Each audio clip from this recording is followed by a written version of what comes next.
There comes a time, not marked by a calendar, but by a breaking point. A moment when something inside you whispers, louder than all the noise around. Enough. Enough carrying what no longer serves you. Enough living defined by things that no longer exist. Enough shrinking into stories that were never yours to begin with. You wake up and realize, the past isn't just behind you. It's been living within you. And unless you choose to face it, it will quietly dictate your future. But what if, just what if, the past didn't have to be your prison? What if it could be your power? This isn't a fantasy. This is the beginning of the most important journey of your life. The journey of redefining your past, so you can finally live free in your present. There comes a moment when you realize that carrying the weight of your past is no longer a sign of strength. It's a shackle. And right then, you're given a choice. Stay chained to what was, or take the bold step of rewriting what will be. This is the path of transformation. Not by deleting your history, but by redefining its meaning. You don't heal by pretending the pain never happened. You heal when you stop letting it tell you who you are. Have you ever found an old photograph and seen something new in it? Maybe what once looked like joy now reveals a sadness you never noticed. Maybe the smallest background detail changes everything about the memory. That's the power of perspective. And perspective is everything. Your past, like that photo, doesn't carry one static truth. Its meaning evolves, just like you do. What hurt you then might strengthen you now. What defined you then may no longer fit. That is your first key. The past is not fixed. It bends. It reshapes. It's moldable in the hands of intention. When you shift your perspective, your narrative transforms. A heartbreak becomes a lesson in self-respect. A failure reveals your grit. A betrayal carves the way for self-trust. Pain doesn't always tell the truth. It just tells the loudest story. But when you pause, when you return to your story with open eyes and an open heart, you stop hearing the scream of pain, and you start hearing the whisper of growth. One of the most damaging lies we absorb from the past is identity. I've always been like this. This is just who I am. I messed up, so I must be broken. We begin to wear our wounds like name tags, like permanent labels on our skin. But you are not your trauma. You are not your past mistake. You are not the lowest moment you've ever lived. If your past were a book, would you choose to reread the same painful chapter every day? Of course not. So why do we replay it in our minds like a loop we can't escape? You can't walk fully into your present if part of your soul is trapped in yesterday, the version of you that went through those things. They did the best they could. They survived. They kept going. But you are not that version anymore. You've grown. You've healed in places you haven't even acknowledged yet. And that's proof you've already changed. Now it's time to change, on purpose. Redefining your past starts with facing it, not from a place of fear, but from a place of fierce honesty. Healing is not pretending. Healing is feeling, fully, deeply, courageously. Maybe you've buried parts of your story so deeply that you forgot they were there. Or maybe they scream at you daily through anxiety, perfectionism, or shame. Either way, they are asking to be seen, to be honored, to be healed. Sit with your younger self, not to correct them, not to blame them, but to ask, what were you afraid of? What did you need that you didn't get? What lie did you start believing because of what happened? You'll start to see something incredible, that many of the battles you're fighting today are echoes of wounds you never asked for, but inherited. And the beautiful truth is, when you heal the root, the fruit begins to change.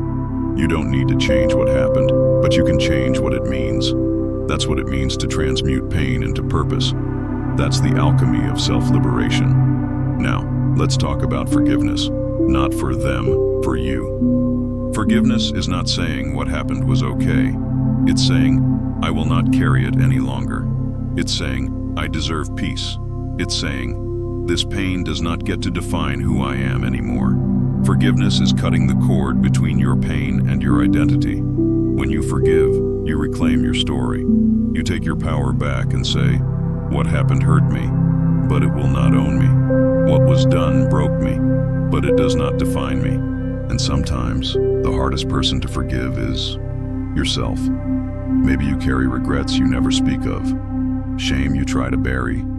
Maybe you've punished yourself longer than anyone else ever could. But holding on to guilt doesn't fix the past. It just poisons your present. Speak kindly to yourself. Say, "I did the best I could with what I knew. I am not perfect, but I am evolving.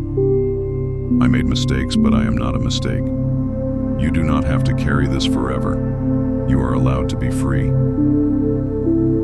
That the humiliation broke your ego and opened your soul. It doesn't mean the pain was necessary, but it means you refused to let it be wasted. You took the pen back and rewrote the meaning of that chapter. That is power. That is redemption. That is how you reclaim your life. Now that you've looked back with new eyes, it's time to look forward with new vision. Ask yourself, not, "What have I been through?" but, "Who am I becoming?" Don't build your identity around your limitations. Build it around your possibilities. Start telling a new story. Not, "I always attract the wrong people," but, "I know my worth now. I choose better." Not, "I always fail," but, "I've learned what doesn't work. I'm building smarter." Not, "I can't trust anyone," but, "I trust myself to walk away from what dishonors me." You're not bound by the past. You're invited by the future. You've seen what happens when you stay stuck. Now imagine what's possible when you break free. This is the story where the victim becomes the author, where the broken becomes the builder, where the past becomes the foundation, not the limit. This is the part of your life where everything changes, not because the world shifts, but because you do. Your words shape your world. Your story shapes your identity. So, tell one that empowers you. Speak life over yourself, over and over, until it feels true. Because what you repeat, you begin to believe. And what you believe, you begin to live. This is the moment where change becomes real. Living in a new season means embodying the new story you've written. It means showing up with the wisdom your past gave you, not the wounds it left behind. It means no longer waiting for permission to heal, to rise, to love, to begin again. You may have scars, you may have fears, but you also have fire. You also have vision. You also have grace. Step into your new season by doing things differently. Set boundaries where you once stayed silent. Speak kindly to yourself where you once were harsh. Say yes to what aligns and no to what drains you. Don't be afraid to outgrow your past. You have the right to evolve. You have the right to be unrecognizable to people who only knew the version of you that was surviving. This is your permission to thrive. Here's the truth.